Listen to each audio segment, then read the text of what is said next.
since I had a broken pelvis, I can't sit upright. So I had to do number 2 in the bed. And he just started counting. 3, 2, 1. And pulled it out. I almost died.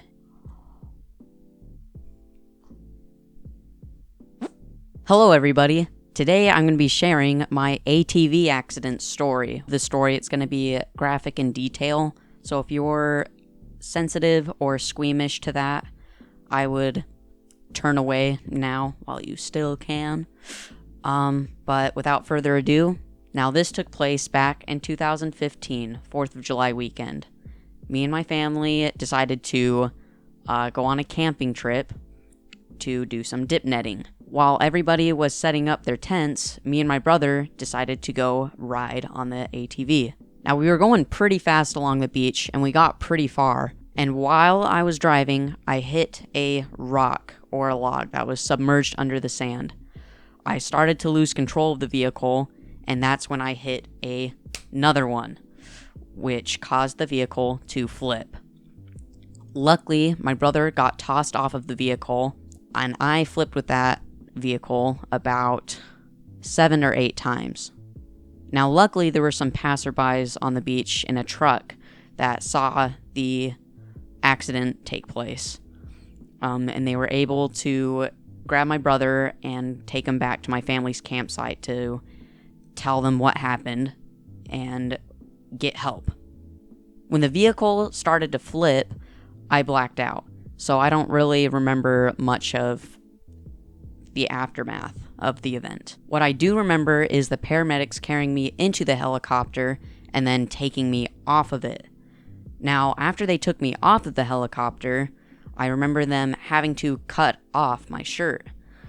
And at the time, I was wearing one of my favorite shirts, and what it was a rough pencil sketch of Goofy that I got from Disney World from my Make-A-Wish trip. And at the time, I only remember thinking, that's my favorite shirt. And that's what I thought about at the time. Other than feeling pain, obviously. So I was stabilized in Kenai, and after I was stabilized there, I was flown to Providence for some major surgery. Now, I was in surgery for several hours, as you can imagine. Let's talk about some of the injuries I had. I had roughly about 8 breaks in my pelvis and about 10 broken ribs, and my diaphragm tore, which allowed all of my organs in my abdomen to be shoved up in my chest, which displaced my heart, and my left lung was collapsed. And I also had a fracture on my spine, and I had a skull fracture because I was not wearing a helmet. Always wear your helmet. One of the things I had to have for my pelvis was a external fixator, which I actually have with me.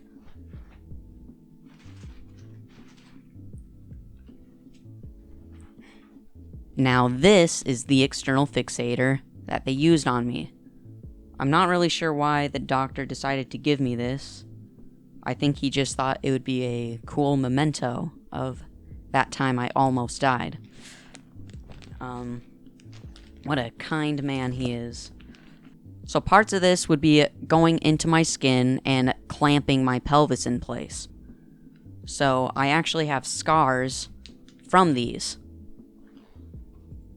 So the scars from the external fixator, I believe I have 1 on my left side and 2 on my right. And it just held everything completely fixed together until they were able to go in and put in some metal plates.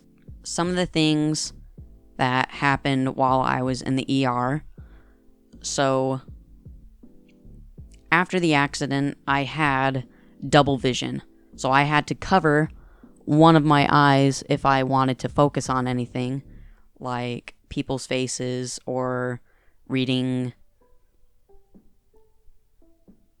That's about it, I suppose. And another weird thing was I wanted them to put chapstick on my tongue. I don't understand why, if my tongue felt chappy or if it was the lack of water that I was allowed to have. Oh, that's another thing, was with water, I wasn't allowed to really have any, but I was allowed to have ice. So, but it had to be the good crunchy ice. Like aerated ice that had a very nice crunch. You know the kind I'm talking about. I also had some visitors, one of which was a player from the Harlem Globetrotters, and the other was 2 players from the Seattle Seahawks. And I don't really remember the visit, but I really appreciate it. That was cool. Very cool. I also spent my 16th birthday in the ER room, so that's pretty cool. The hospital had a policy that the patient should be the one to decide when they got more medicine. And the way that worked was the patient had a button that had a timer on it, so much time had to go by before it would let you have more medicine. And so here I am, though, with the button in hand, and I would be sleeping like this, and whenever I would wake up, I would unintentionally press it, so it would look almost something like this. Like that. You see my thumb do the thing? So I would unintentionally press it, and it would shoot in the medicine, which would make me black out again. And that happened to me quite a few times. It's kind of funny, honestly, but also kind of scary, just a little bit. Here's another thing, is with the injuries that I had, it was very difficult to cough or burp or sneeze. Anything that caused my abdomen to flex, to cause certain things to happen, it hurt a lot. So here's how the bathroom situation worked with a broken pelvis.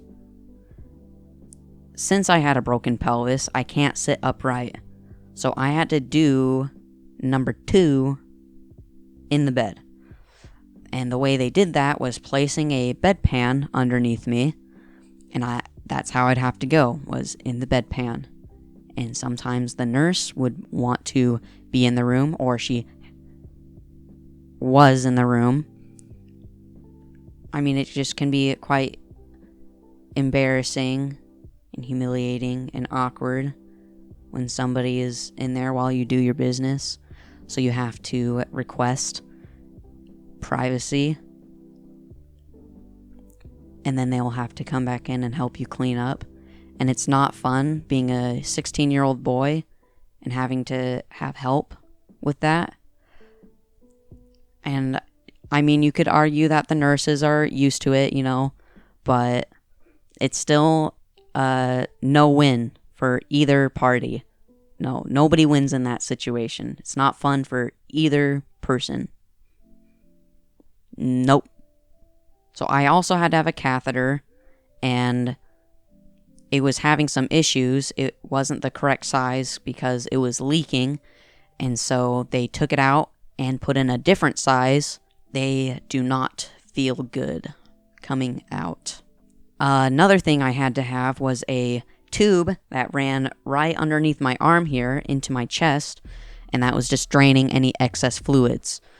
So, and when they had to pull that out, that just felt really weird. It didn't hurt, but I remember the doctor coming in just with a smile on his face, saying, he's like, "Oh, you ready to get that out?" And I'm like, "Yeah."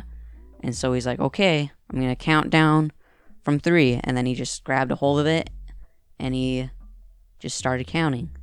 3, 2, 1, and pulled it out. And I could feel it, the tube coming from in my chest and out. And then he just slapped a Band-Aid on it and called it a day.